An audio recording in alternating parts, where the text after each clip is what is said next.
Good morning, everyone. On behalf of Meydan and Terrorism, I am delighted to welcome each and every one of you to our compliance webinar, a forum dedicated to exploring the landscape of regulatory adherence and ethical business practice. To guide us through this insightful journey, we have the privilege of hosting distinguished speakers who brings a wealth of experience and expertise to the table. Their profound insights and the practical knowledge will enrich our understanding of compliance challenges and illuminate the path toward effective solution. Our first speaker, Mr. Mohamed Aljaberi from the Executive Office, is the seasoned professional offering a unique and insightful perspective of compliance in our industry. Moving forward, we have Rachid Kasimi from the Executive Office, professional with extensive experience who will enlighten us on the evolving compliance landscape, providing valuable insights into best practices. Joining us, Mr. Irhama AlSahmsi from Ministry of Economy, a seasoned expert who will share insights into ultimate beneficial ownership procedures. Mr. Sachin Soman, also from the Ministry of Economy, our fourth speaker, will shed light on AML CFT risk for designated non-financial business and professions.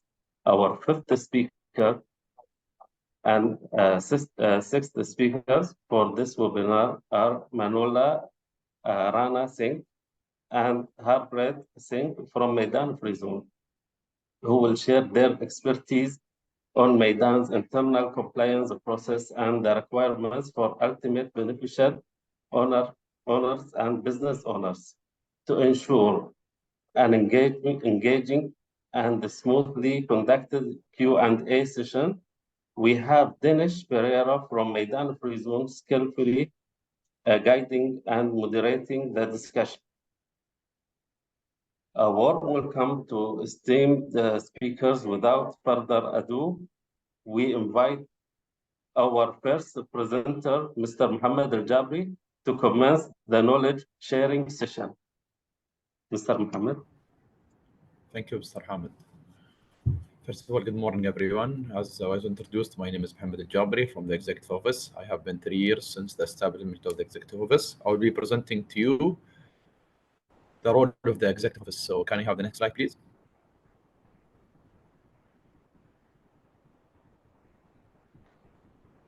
First of all, quick background of the Executive Office. The Executive Office was established in 2021 by a cabinet decree responsible for implementing the national strategy on anti-money laundering and counter-terrorism financing and oversighting the National Action Plan.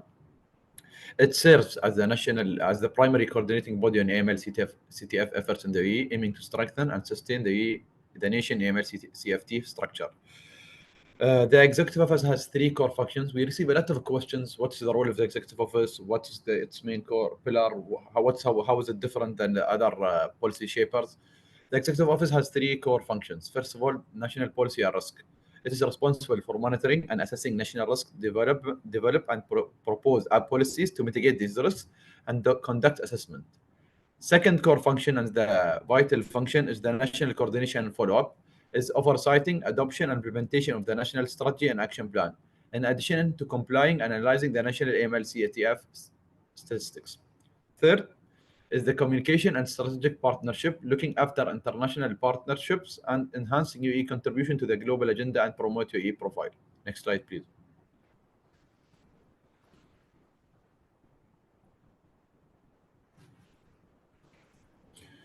So basically, as you all know, UAE is a federal country, has local and federal agencies.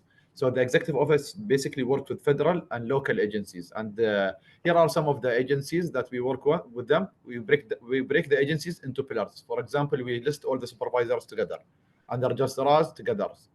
And then we have the TFS, the international cooperation, the law enforcement and national risks. And even we are started to work with the private sector as well as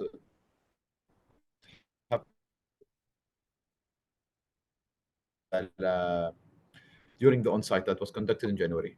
Next slide, please.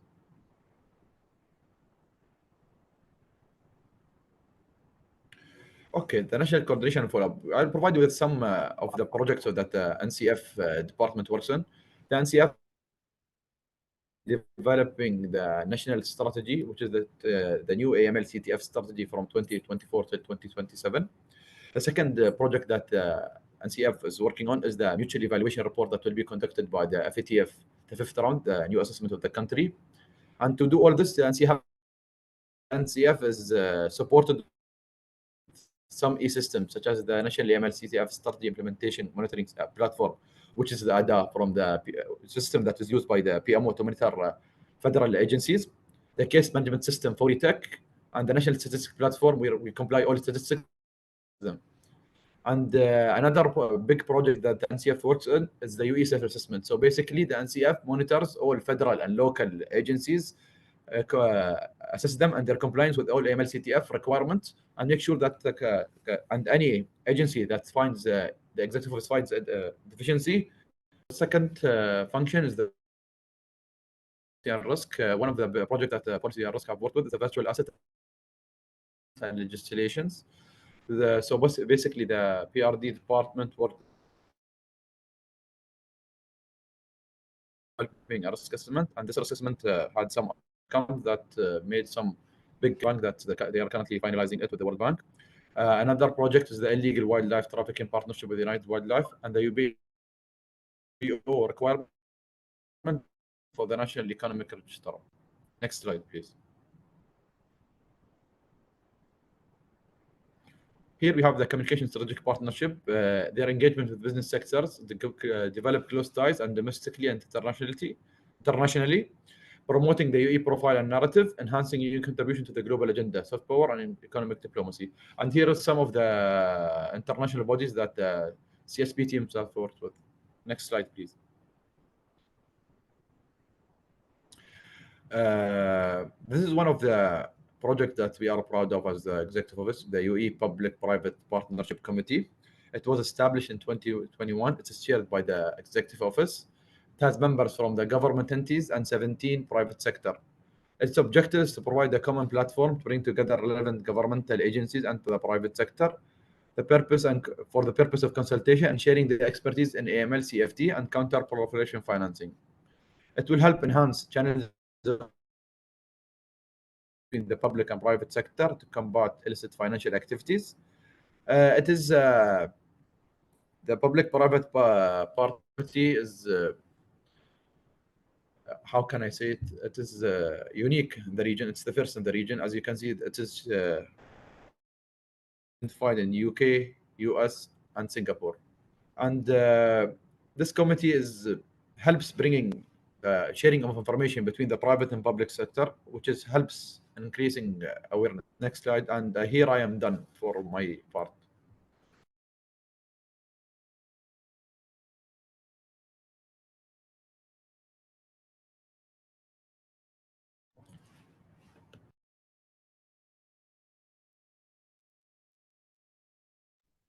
Mr. Rashid, go ahead, please.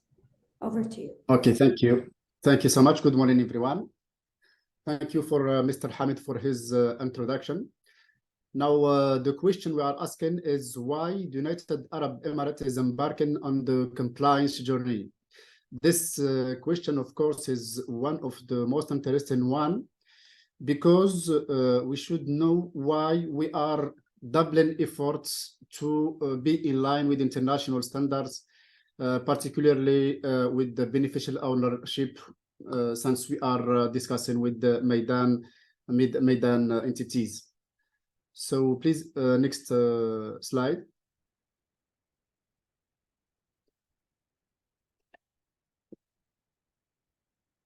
The commitment of the United Arab Emirates at the national and at the regional and international level. This is the first reason why we are embarking in this journey. Like other countries, of course, United Arab Emirates needs to enter into treaties to regulate its relation with the international community. So the United Arab Emirates is party to several international treaties in several areas. As you may see, United Arab Emirates has either become a party to and accepted or ratified to international conventions, particularly Vienna Convention accepted by United Arab Emirates on 12 April 1990. Vienna Convention is the convention against illicit traffic in narcotic drugs and psychotropic substances, 1988. Also, the Palermo Convention signed by United Arab Emirates on 9 December 2002. And the Palermo Convention is against transnational organized crime.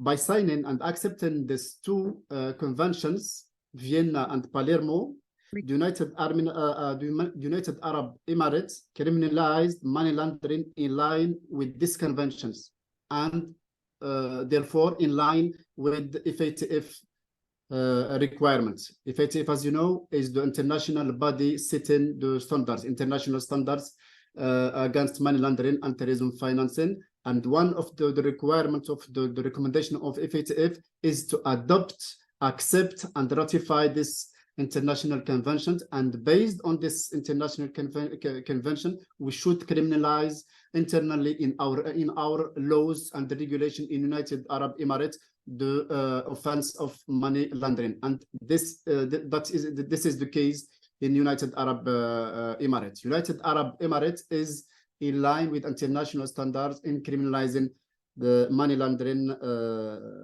offense. The next one is the Terrorism Financing Convention, 1999. It was accepted by United Arab Emirates on 23 September 2005. This convention is very important also because we should adopt it to criminalize terrorism financing as per the requirements of FATF. So it's same. We criminalize terrorism financing on the basis of the Article 2.1b of the Terrorist Financing Convention, and United Arab Emirates is now in line with the international standard in terms of criminalizing terrorism finance. What is the terrorism financing offense? What is the terrorist person? What is an organization as a terrorist organization, etc.? All these requirements stipulated in FATF standards are reflected in our national law and regulations in United Arab Emirates. The fourth one is the Merida Convention. The Merida Convention is signed by United Arab Emirates, and I think on 10 August 2005. It's about the separation of the finance.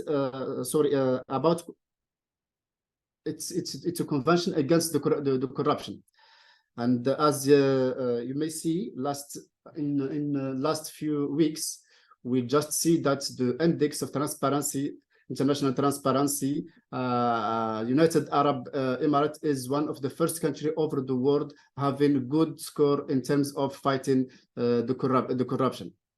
Of course, United Arab Emirates is part also of other different treaties, but for the sake of the time, I think those are the most important convention related to money laundering and terrorism financing. Next slide, please.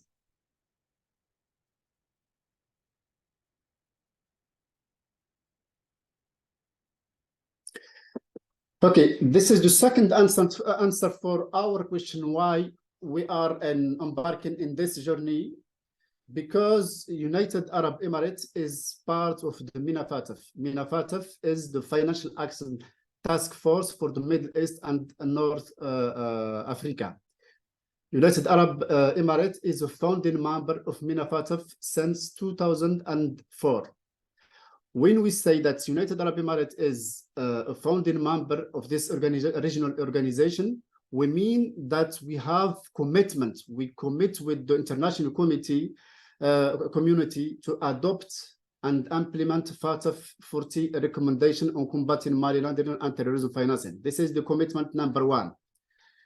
The commitment number 2 is to implement all relevant United Nations treaties, including Palermo and including Vienna, etc. The third one is to cooperate among each other, among countries of Middle East and North Africa, and also with the global community in general, to raise compliance with these standards, and to cooperate with international and regional organizations. Of course, being member of MENA FATF means working jointly to identify issues of regional nature related to money laundering and terrorism financing through typologies, workshops, because in MENA FATF we are used to receive information from different countries of the region, and we try to follow the risks through the region, either in Middle East or North Africa, and then we cooperate with other regional bodies over the world, like in EAG, like in APG region, etc., Asia, European region, etc., and Africa, all region over the world. There is a cooperation, solid cooperation between MENA region and other regional region. Next slide, please. The new and the recent engagement or commitment of the UAE is being accepted last year as an observer at the APG in 2023. The APG, of course, is the Asia Pacific Group on Money Laundering, is the regional body representing FATF in Asia Pacific. So being observer means also that United Arab Emirates is committed to adopting once again international standard to and United Nations conventions, as we see, same for MENA FATF, and the procedures of evaluation, because either APG, Asia Pacific Group on Money Laundering, or MENA FATF, one of their mission is to evaluate the countries, their members, on the extent to which they are applying and implementing international standards. Next slide, please.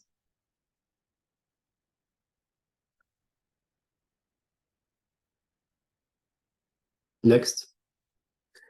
Okay, implementing the FATF 40 recommendations,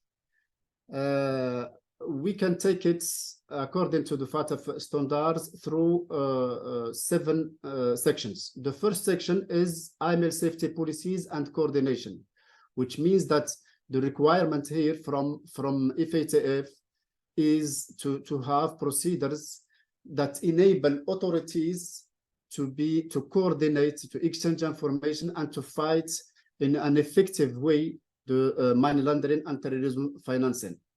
The second is about criminalizing money laundering and confiscation. The third one is about criminalizing terrorism financing. We have clarified that UAE adopted the international convention, Palermo and Vienna, so we are in line with this requirement. And then the preventive measures. This is about the private sector in general. And this is related to recommendation 9 through the recommendation 23. So all this recommendation are trying to prevent the money laundering by the private sector. Before it happens in reality, private sector is trying to avoid the offense happen, and then reports to authorities, to competent authorities in case they discover something. Then the next one is the most important one for you as Meydan, is transparency and beneficial ownership, not only for legal person but also for legal arrangements. As you know, recently, FATF, as an international body in charge of certain standards, has adopted a new requirement for transparency and beneficial ownership to make sure all authorities are cooperating at national level and international level to make the information, the accurate information available for all competent authorities to follow and investigate money laundering and terrorism financing, and also share this information with the counterparts, international counterparts. So this section is very important, and it will take more importance in in upcoming years. So the next section of FATF recommendation is about powers and responsibilities of competent authorities and the institutional measures. What we mean here is the powers that should have all competent authorities in each country. And we mean by competent authorities, we mean law enforcement agencies and supervisory authorities and other similar competent authorities. So there is a number of requirements that every country should make sure that the regulations and the laws include them in for the interest of the country. And of course, the last section is about international cooperation. Of course, if the national cooperation is good, this is a good sign that the international cooperation will be perfect. If the national cooperation is not good, automatically international cooperation is not good. So international cooperation, we have from recommendation 36 to recommendation 40, a number of requirements for international cooperation, including formal international cooperation through mutual legal assistance, and informal international cooperation. And they mean by informal international cooperation between competent authority in UAE with its counterparts outside UAE. Let's say, for example, a supervisor with another supervisor, financial intelligence unit with another financial intelligence unit. This or police, Interpol with the Interpol International. So this is what we mean by international informal international cooperation, or customs with customs, etc. Next, please. As I said before, one of the missions of FATF or FATF or APG is to evaluate the extent to which the countries are implementing international standards. And for that reason, FATF and other regional bodies use a peer-to-peer review process called the mutual evaluation. The peer-to-peer review process means that, for example, an expert from the supervisory authority, from the central bank, for example, will evaluate, from United Arab Emirates, for example, will evaluate another country, another experts for another central bank, let's say, for example, for UK, and this is peer-to-peer. And FIU will evaluate an FIU, police will evaluate police, etc. This is peer-to-peer process, of course, within one team. Last mutual evaluation of United Arab Emirates, UK, France, US, and other countries have evaluated UAE. Now, for the time being, United Arab Emirates is now evaluating India, for example. The team evaluating now India include one of our experts in United Arab Emirates. So we are exerting the pressure on the India to be in compliance with international standards. And in the next future, United Arab Emirates will receive another team of experts to be evaluated for the next round.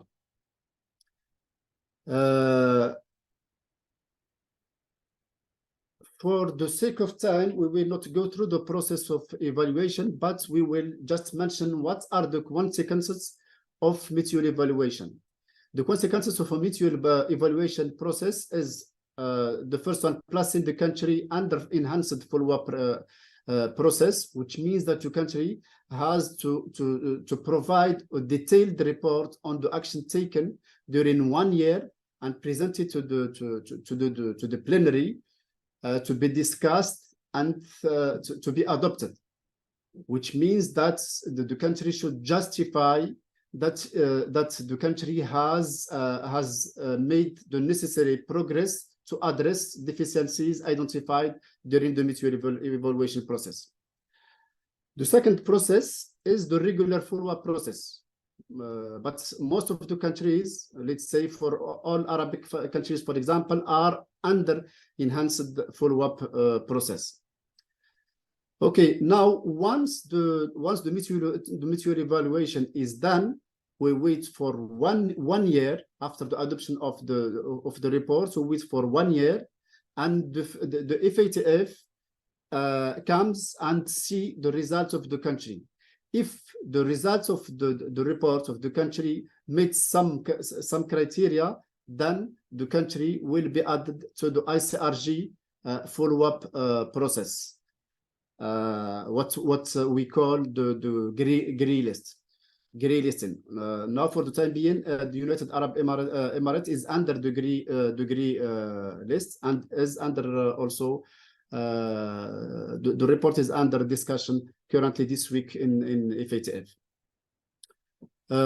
So this ICRG process is its objective is to make sure that the country has adopted measures and implemented measures to address strategic deficiencies they have.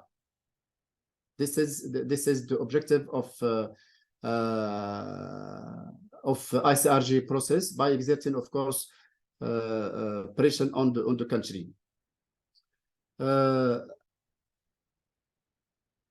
Next, please.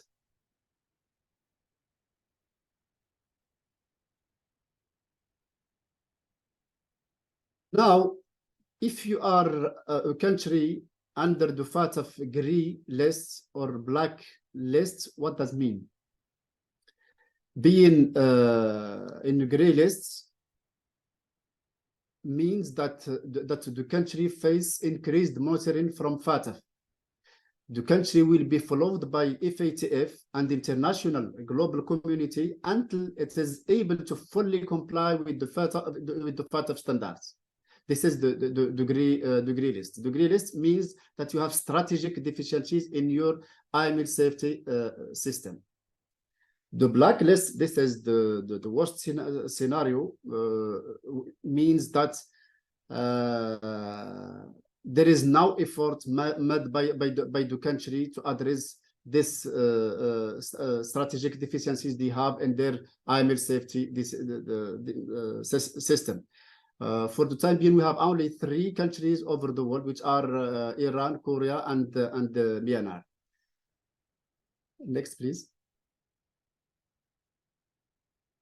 So the consequences of non-compliance with the FATF standard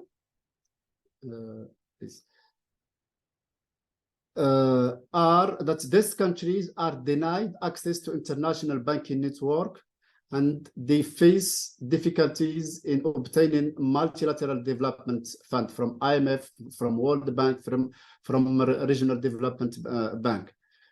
And of course, the country's ties with foreign banks and investors from countries that are members of FATF are restricted or severed entirely. So you can imagine the situation of a country under this follow-up, under this enhanced follow-up. The economy of the country is somehow blocked because the compliance of officers over the world are taking serious actions, serious measures to check and double check every single transaction with your country. So this is why it's very difficult to be under gray lists. But blacklist, I'm not speaking about blacklist. This is the blacklist is reserved for the countries with zero cooperation, Iran, Democratic People's Republic of Korea, and Myanmar. So those countries are under a package of sanction, international sanction. The conclusion, being in grey list or black lists, it comes with heavy economic sanctions. So I hope we have answered. Next slide, please. I hope we have answered the question of why United Arab Emirates is on board in this journey of AML safety, and we try as executive office to be in line with the international standard, to develop our procedures, including for beneficial ownership, to be in line with what the global community is requesting from our authorities. And I think Meydan is one of the major actors in United Arab Emirates, contributing to the effectiveness of the United Arab Emirates. Thank you so much, and I will be available for any question if any. Thank you. Right. Thank you, Mr. Kasimi. So next, please welcome Mr. Irhama AlSahmsi from the Ministry of Economy, who will share his presentation regarding the ultimate beneficial ownership procedures. Assalamu alaikum, everyone, and good morning. This is Irhama AlSahmsi. I'm the AML expert from the Ministry of Economy. First of all, I would like to thank Meydan for arranging this webinar, and it's really a pleasure to participate in it through this session. During this session, I'll be talking about the ultimate beneficial ownership procedures. I will be covering the technical side as well as the legislation from legislation perspective as well. So can you move to the next slide, please? All right. So I would like to start this presentation by asking this important question that why are we gathering today? Actually, the key element in establishing a strong AML framework is awareness, because through awareness, we will be able to clarify the requirements to all relevant stakeholders in which they will be able to understand their obligations clearly. So the UBO awareness is essential for maintaining the integrity and stability of the control environment and protecting individual, business, and society from the harmful effects of abusing legal person or for illegal activities. And it's also very important to keep ourselves updated with the latest regulatory requirements and mitigating measures so that we can recognize and prevent illicit activities. Next slide, please. Okay, so the definition of the ultimate beneficial owner, as you can see in this slide, is in line with the international standards and is used for like almost all the legislations. The definition is the UBO is the natural person that owns or controls the company either through direct ownership or by other means of control such as voting rights. So the most important part in the definition, when we are saying natural persons, this is the first criteria to define the UBO. So it's not possible to have a legal person as a UBO. It should be a natural person. Next slide. Okay, and here are the ways to identify the UBO as per the legislations. So the responsibilities of all legal person and registrars is to define and the UBO by going through these three ways of identification. Now, the first way to identify the ownership is through the ownership of the shares in the entities. If it is more than 25%, then he can be treated as a UBO. Plus, if the natural person is holding voting rights, that is more than 25% of the legal person, he or she also will be identified as the UBO. Now, in case if we couldn't identify UBO by using the first option, then we can move to the next option, that is the control through other means. When we are saying control through other means, here we are talking about the person who's controlling the legal person, either the chairman of the board of directors or the CEO of the company.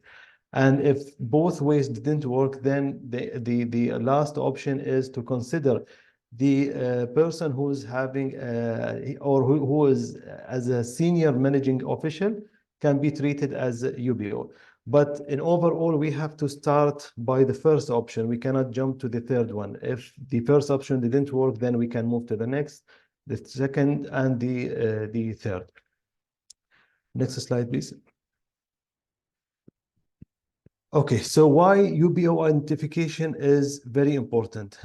When we identify the UBO, we ensure the transparency, which is in line with the international standard, as my colleague Rachid highlighted in his presentation, that these are one of the FATF recommendations, the transparency of the UBO. And we can do that through the identification of the UBO. So the proper identification of UBO prevent entities from being misused for money laundering and terrorist financing purposes. And it also enables related stakeholders to properly manage the risk of registered entities. When I'm saying related stakeholders, I'm referring to the registrars. So, and it's also ensuring the full transparencies between entities and registrars. Next slide, please. Okay, from the national level, UAE adopted different control measures in order to enhance the overall AML framework and ensure transparencies of the UBO information in line with the international standards. So the UAE is committed to combating illegal activities such as abusing of legal person and arrangements, and UAE enhanced the AML-CFT framework and unifies the minimum UBO requirements for entities incorporated in the UAE. And that is through issuing the following cabinet decisions. These are the two main cabinet decisions related to the UBO procedures. The first one is the cabinet decision number 109 of 2023, regulating beneficial ownership procedures. And the second one is the cabinet decision number 132 of 2023 regarding the administrative penalties imposed of violators of the provisions of cabinet decision 109. I just wanted to check whether I am audible.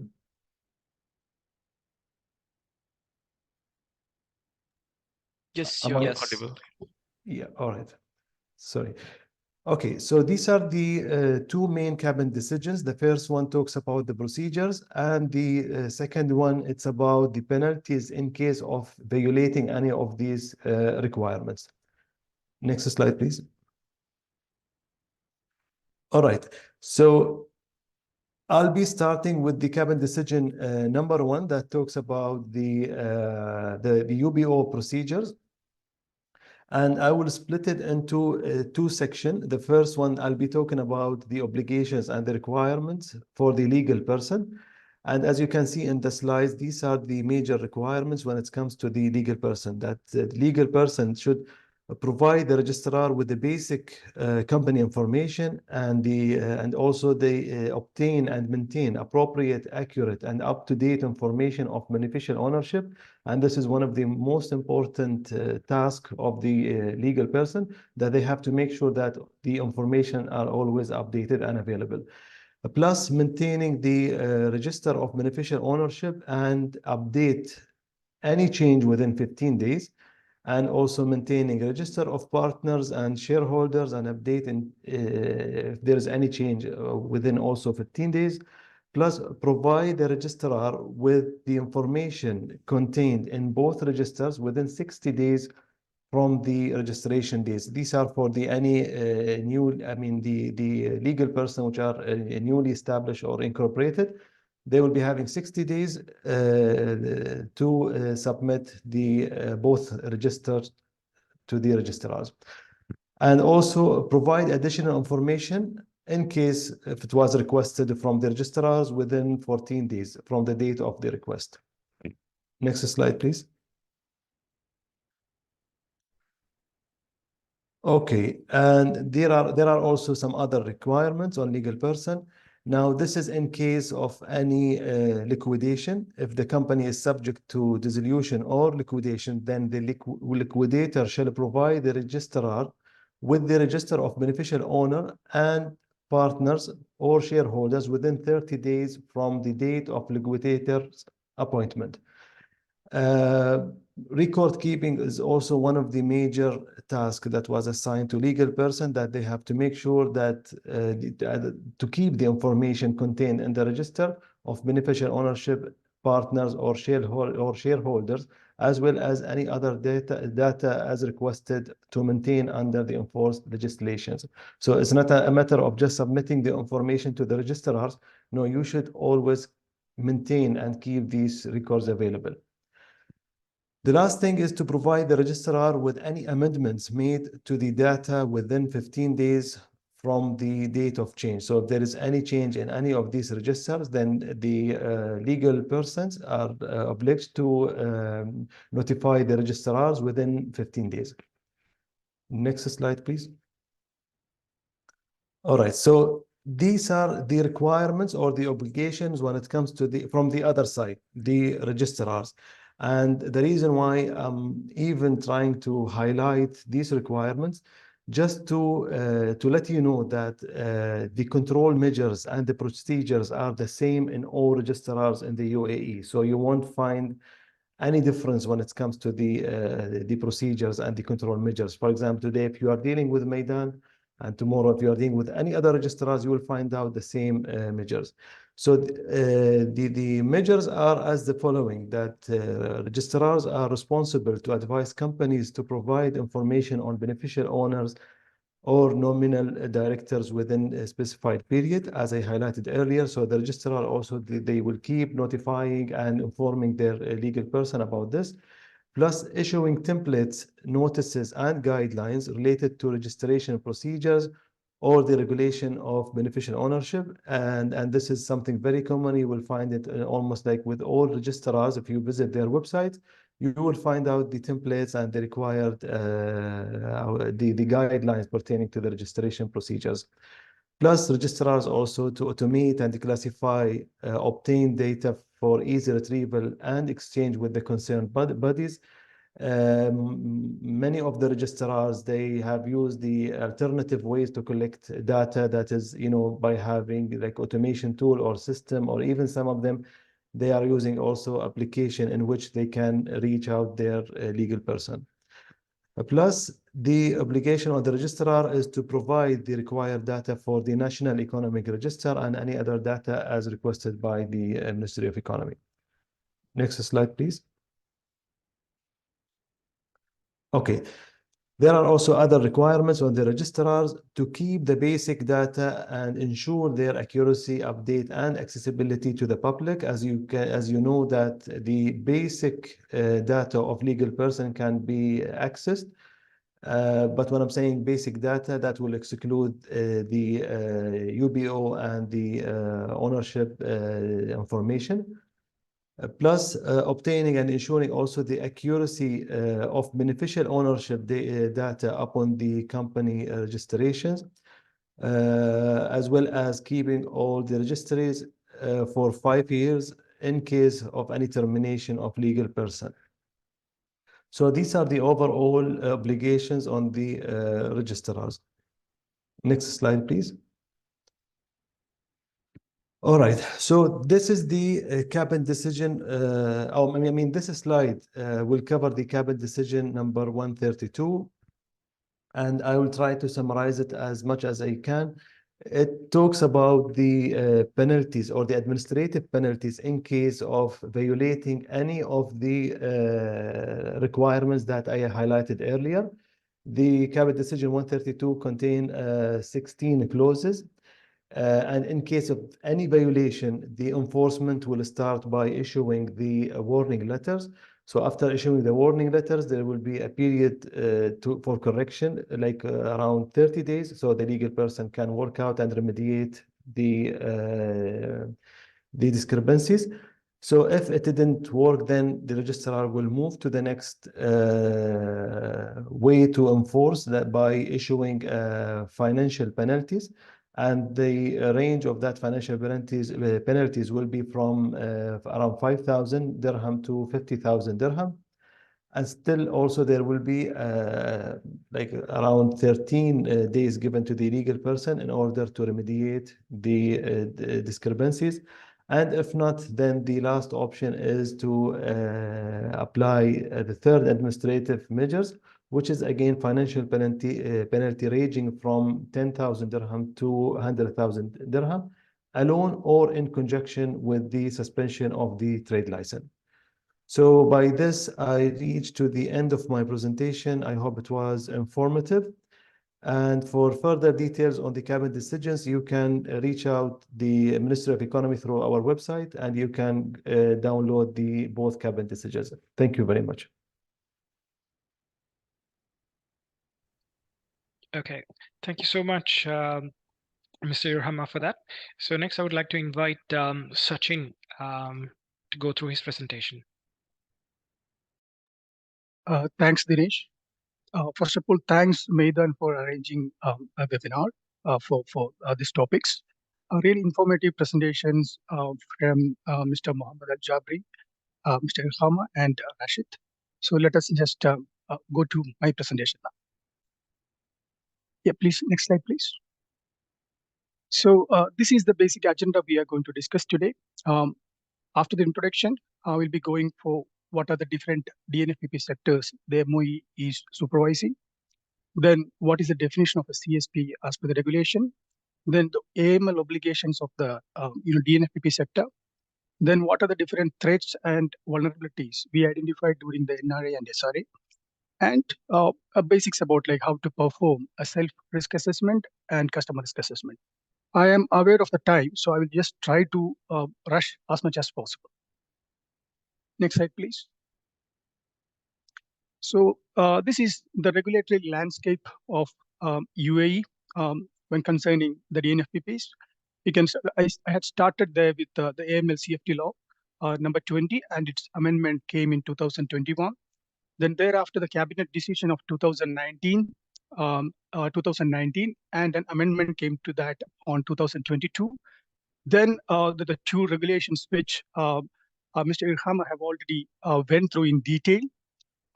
Then the cabinet resolution of 74 of 2023 about terrorism financing list regulations, and cabinet decision number 16 of 2021 regarding the violations and administrative fines.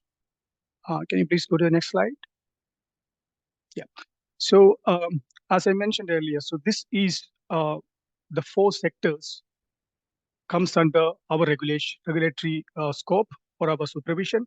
There is, there is one more sector which is considered as a DNFPP in the UAE, but that comes under the Ministry of Justice, which is the lawyers. So in the UAE, in the mainland and commercial free zones, dealers and precious metal stones, real estate agents and brokers, auditors and independent accountants, and then the corporate service providers comes under the MOE's supervision. And there are many other, DNFPPs which falls into these categories, operating from DIFC and ADGM, but they are regulated by the respective supervisors of that particular financial. We call them financial free zones. So their supervisors look into supervision of those entities falls under that two financial free zones. Next one, please. So from now onwards, I'll be discussing from a CSP angle. So as per the regulation, as per the cabinet decision number 10 of 2019 and article number 3, this is a definition of a CSP. So anyone which is acting as an agent for creation or establishment of a legal person considered as a CSP.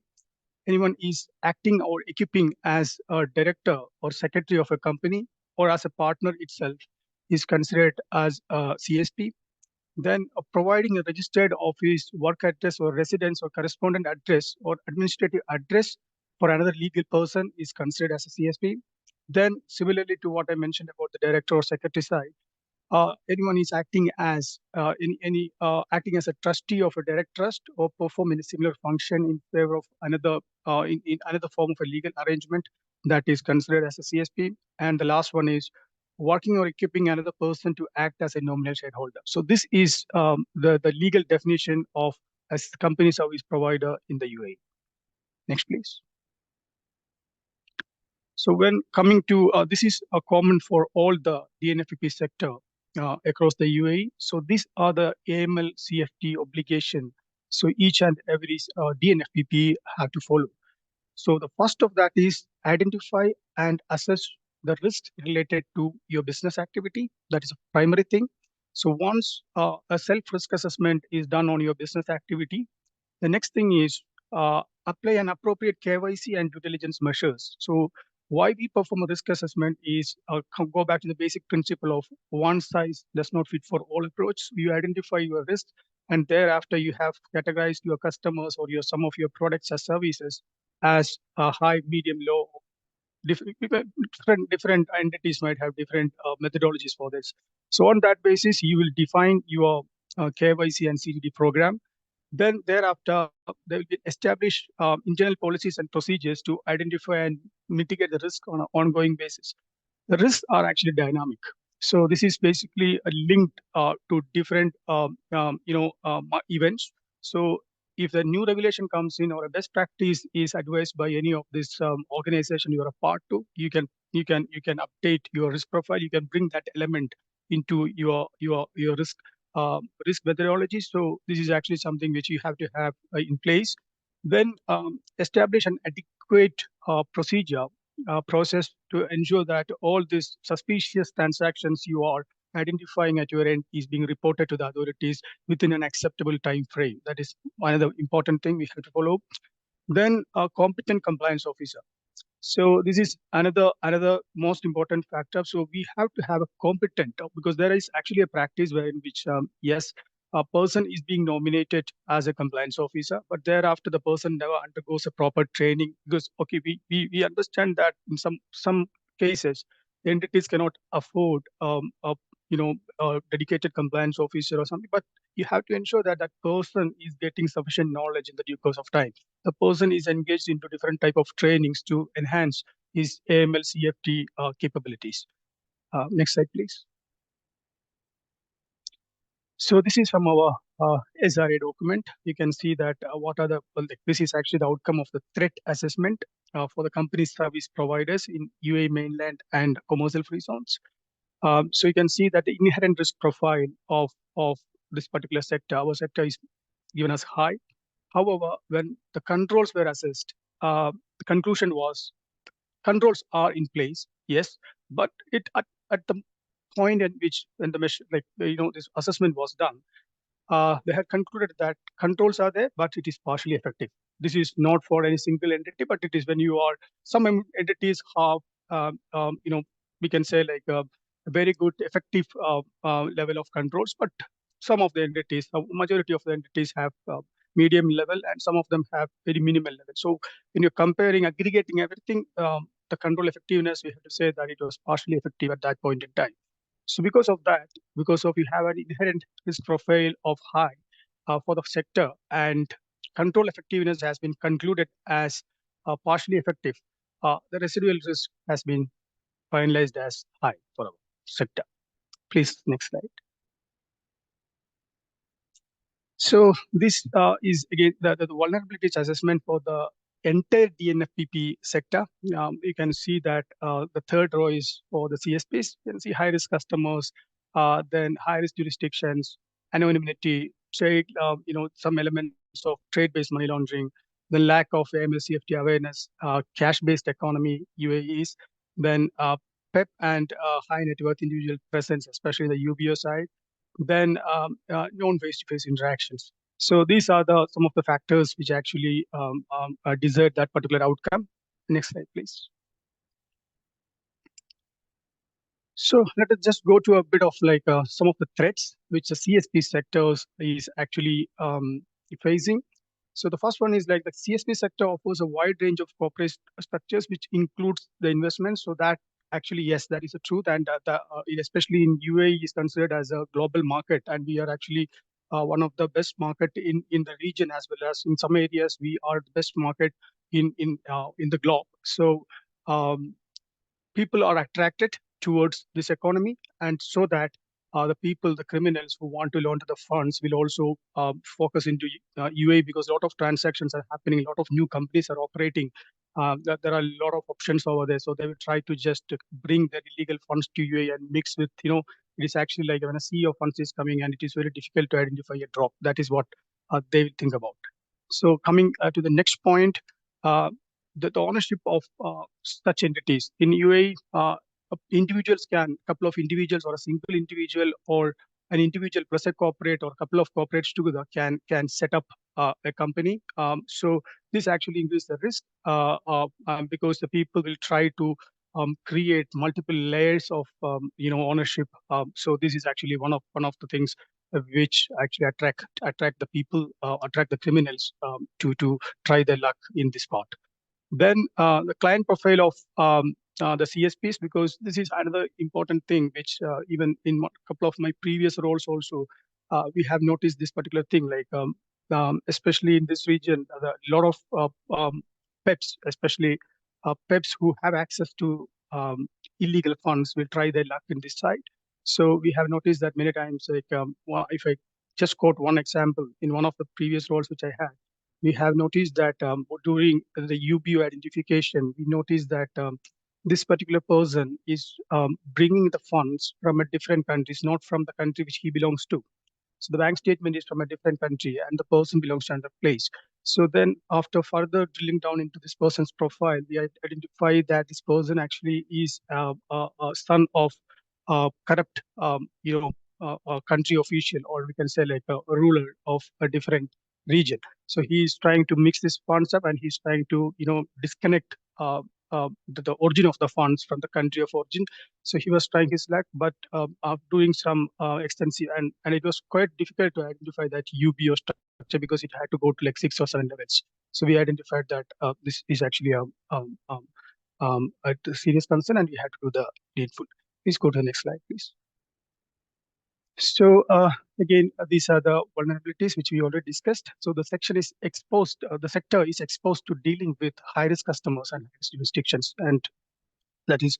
And next one is use of digital channels. So especially after COVID, a lot of companies have moved into KYCs and all those things on digital side, and especially in the digital channels nowadays, there are a lot of options. For example, like deep fake and all these technologies are. People are trying to just pretend to be a different identity. Then prevalence of high-risk products and services, that is basically especially of high value and high cash transactions, and the CSPs are working as a formation agent of different companies and incorporator of the companies. And the last point I already discussed, one of other thing is like there are a lot of adverse media reports against some of the companies which are operating in the UAE. That is actually which grabs some international attention. Please go to the next slide.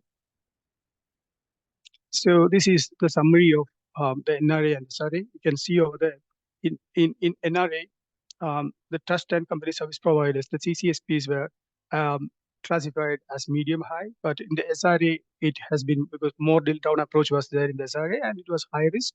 So these two, like you can see that that was applicable for the real estate as well over there. So basically the risk category of, if you compare these both, currently the CSP sector is considered as a high risk. Next slide, please. So why this high risk? Why this was the CSP sector was considered high risk? You can see the misuse of some of the reasons. The misuse of CSPs to establish companies with liquid activity and are taking place. The misuse of shell companies. There are many. We have noticed that, like in some cases, like there are many shell companies are being formed only for some particular purpose, and after that it is being dissolved. Then mask beneficial ownership through complicity and willful.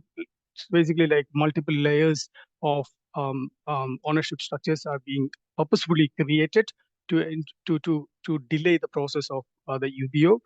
Then exposure to high-risk jurisdiction, especially for the non-resident UBOs. So many of the UBOs from some high-risk jurisdictions will try to be a partner, and the actual intention could be good as well as sometimes it could be bad. So it is quite difficult to identify. We have to ensure that all the procedures, all the processes, the entire whatever is directing towards that legislations, whatever is demanded by the legislations are followed in order to ensure that we are identifying the correct.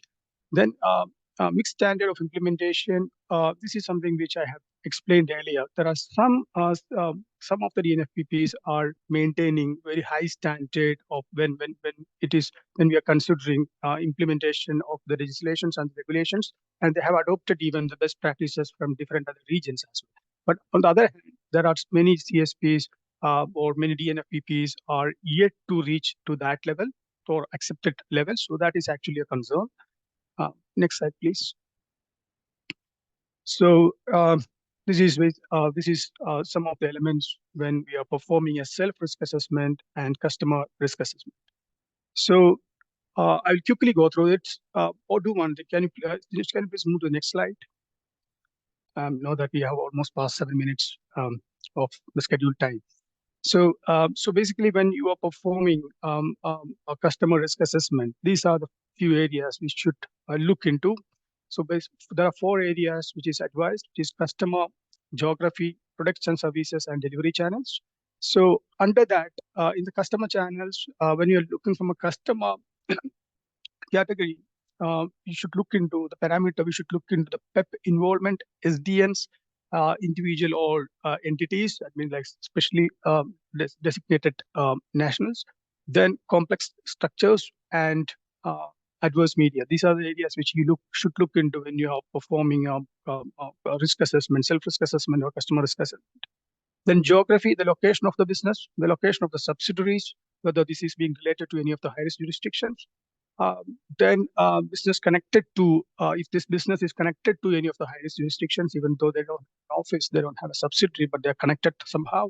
Then shareholders or controlling persons are from high-risk jurisdictions, which is obviously famous for any corruption or terrorist links. Then product and services which you're offering. This particular product offers some sort of anonymity or high-value fund movement or requires complex cross-border movement. Then the delivery channels, is it the interaction with the client is face-to-face or non-face-to-face or through a third party? That is something which you should consider. And as the last, I discussed about 4 different risk parameters, and the last one is like you can also check about when whether there is any changes to the management, because as I told earlier, the risk profile is dynamic. So you might have actually considered a client as low risk or medium risk when they have actually onboarded, but the next year on a regular cycle you had to look into some other factors as well, whether the ownership has been changed or any such. Or the client-based stability has been changed, or is any news available on any planned acquisitions of or any mergers on this particular client. So these are some areas you can look into when you're performing a customer risk assessment. Next slide, please. So by that, I conclude my presentation. Thank you all. Right. Thank you so much, Sachin, for that presentation. So up next, I would like to introduce our speaker, Harpreet Singh from Meydan compliance team, who will walk you through, ultimate beneficial owner presentation. So Harpreet, over to you. Hi. Thank you, Dinesh. Hello, everyone. I'm Harpreet Singh. First of all, I would like to thank you all for the time. I'm glad that I'm a part of this session. We have gone through very informative presentations. I will take you through the UBO presentation, which will cover up the basic of UBO, regulatory aspects, along with Meydan free zone approach on the UBO. So I'm aware of the timing, so that I will try to summarize my presentation. So let's start with the first one. An UBO is the person that ultimately owns or controls the business, hold directly or indirectly 25% of or more of the company shares or voting rights. In simple terms, we can say the person who really benefits from or control the business is UBO. So is it really important to identify the UBO? The answer is yes. There are multiple reasons like transparency. We need to know the true ownership structure of the organization to stop activities such as money laundering, tax evasion, and terrorist financing. To follow the rules and regulations set by the government and regulatory bodies to ensure accountability and compliance with law and regulations. And global efforts. UBO disclosure is part of international efforts to fight against financial crimes. Next slide, please. Okay, so how to identify the UBO? To identify UBO, we need to implement know your business and know your customer process, which includes a proper customer due diligence process. This is a process of collection, verifying, and monitoring information provided by the customers. So there are several steps to identify UBO of the company. Like review corporate documentations. So we can examine the corporate structure and legal documentation of the entity. For example, to review articles of incorporation, shareholder register, partnership agreements, and trust deeds. Identify ownership chains. Trace the ownership and control structure of the entity through its shareholders, partners, or trustees. We can use additional resources such as professional services or specialized database to uncover the UBO, to investigate complex structures. Also by utilizing publicly available information. So by following these steps, we can effectively identify the UBO. Next slide, please. Okay. Potential implication of incorporation incorrect UBO identification. So what if we identify incorrect UBO? What are the implications?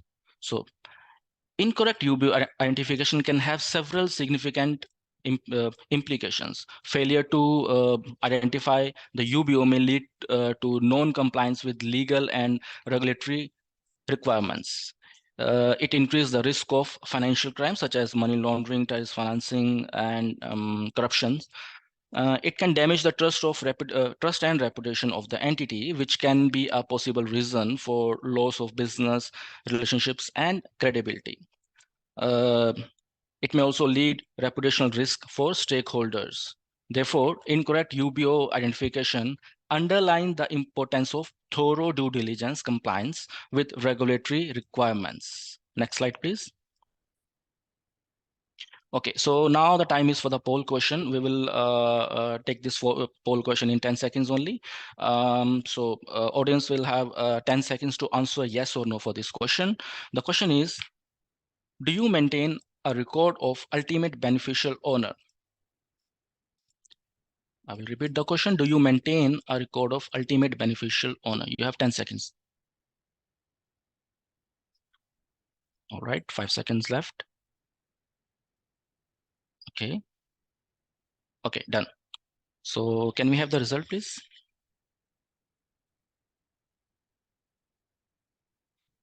All right, nice. So majority of the people answered yes, and few of the people, audiences, answered no. No problem. It's good that you all are in this session so that we will cover up these topics in upcoming slides. Next slide, please.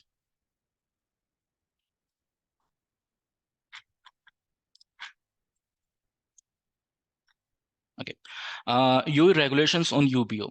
Like many other countries, you also commitment to international standards such as FATF, AML, CFT, OECDs for transparency and exchange of information for tax purpose. The UAE has issued guidelines, rules, and regulations concerning beneficial ownership of obligations. So we'll talk about two cabinet decision here. The cabinet decision number 132 of 2023 regarding the administrative penalties imposed on violators, which superseded cabinet resolution number 53 on 2021 concerning the administrative penalties against violators. Second cabinet decision is cabinet decision number 109 of 2023 regarding regulations regarding regulating the procedures of the beneficial owner, which superseded cabinet decision number 58 of 2020 on the regulation of the procedures of the beneficial owner. You can go through the Ministry of Economy website or Meydan Free Zone website as well if you want to read about more about these cabinet decisions. Next slide, please. So key roles and responsibilities. There are specific roles and responsibilities for both the ends, like companies we can call business and Meydan Free Zones, Meydan Free Zone. To ensure robust and effective administration, it is very important to understand the role and responsibility of companies and Meydan Free Zone. So we can talk about legal person is business or companies. Their roles and responsibilities are: business need to submit beneficial owner information to Meydan Free Zone at registration time. So at the time of onboarding, they have to submit all the information about the beneficial owner. Business need to maintain accurate BO information at all the time. So they need to maintain the beneficial owner information with them at all the time. For any changes in business, must report Meydan Free Zone within 15 days. So on the other hand, Meydan Free Zone responsibilities are collect and verify beneficial owner information from the business. So when we collect the information from the business, we need to verify all the documents, whether it is good to proceed or not. We need to identify non-compliance. So if there is something, any non-compliance is there are some fines and penalties for non-compliance. So we need to respond the appeals. So once there is we issue any fines or penalties, we have to respond to all the to appeal from the business side. We need to check it whether it is okay to process with the penalties, or we can waive off the penalties. So next slide, please. Okay, so now the policies on of Meydan Free Zones on UBOs.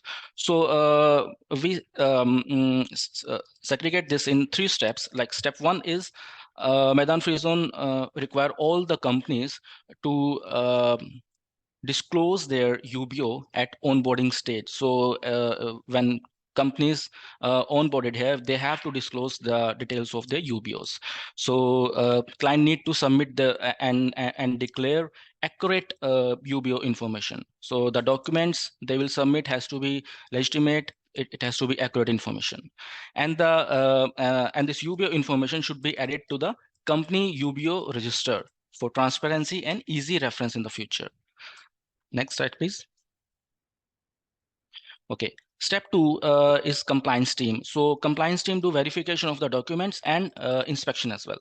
So when the companies, they submitted their documents at the time of onboarding, they have to resubmit the document during like license renewal, amendments, and inspections. So compliance team has to verify all those documents.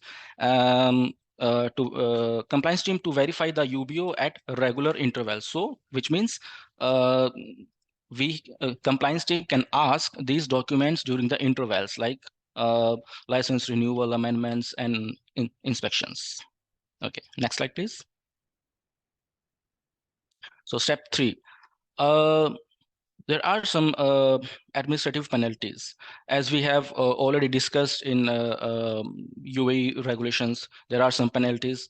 So if let's say if clients or shareholders, they are not representing themselves in the inspection, so they are not providing any document which is a requirement as per the rule and regulations. So then there are some penalties for them. So non-compliance can result in possible fines or license suspension as well. Next slide, please. Obligations as a business owner. So there are some obligations as a business owner. They have business has to maintain the documents like UBO documents, shareholder, partner, and nominees. The record should be created within 60 days of license issuance. So there are some list of details like full name, nationality, date of birth, passport number, basic of UBO, date of becoming UBO, date ceased to be UBO, which means when the UBO stepped down from the position or someone else took that position. So next slide, please.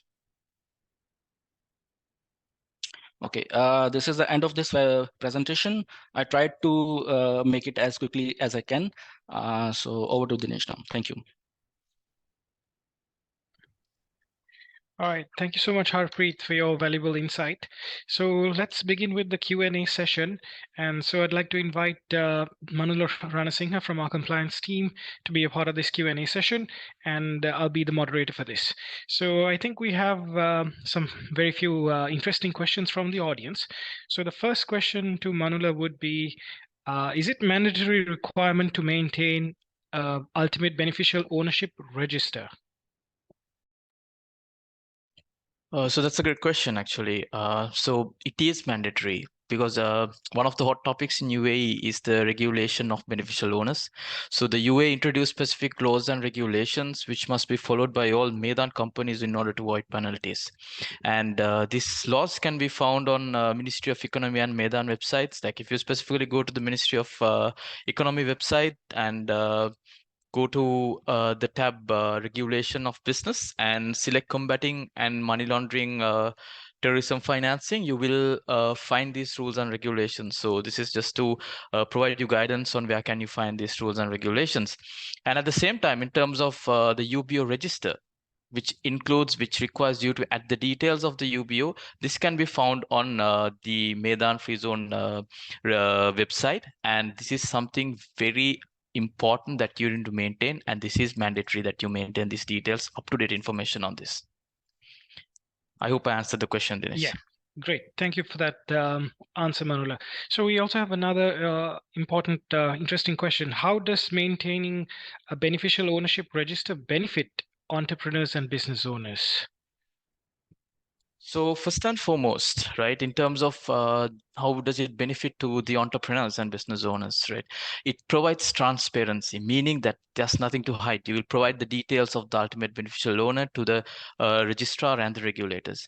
And at the same time, while following these policies provided by Meydan Free Zone, okay, you will be directly following rules and regulations provided by the Ministry of Economy and all the other regulators, because Meydan Free Zone's policies are directly based on the regulations provided by the regulators.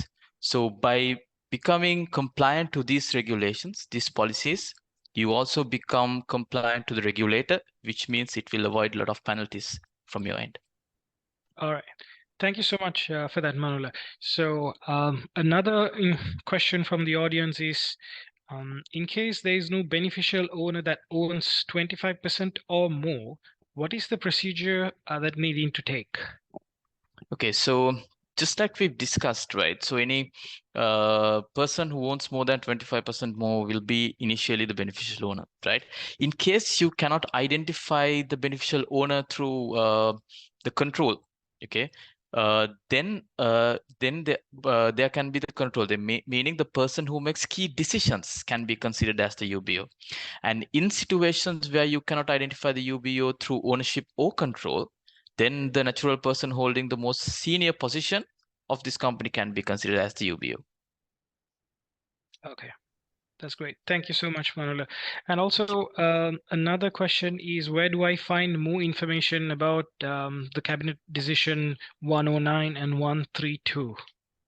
Yeah, so the detailed version of Cabinet Decision 109 and 132 is listed in the Ministry of Economy website mainly.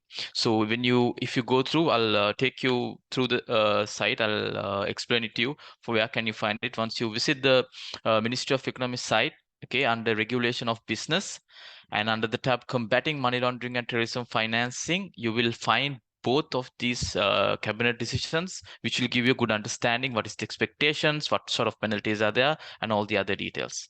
And always you can reach out to the compliance team through the compliance mailbox as well for further clarification. Right. Okay, great. So I think we can go for one last question. So what is the difference between a UBO register and a shareholder register, or is there a difference between these two? Is one of the questions we've had.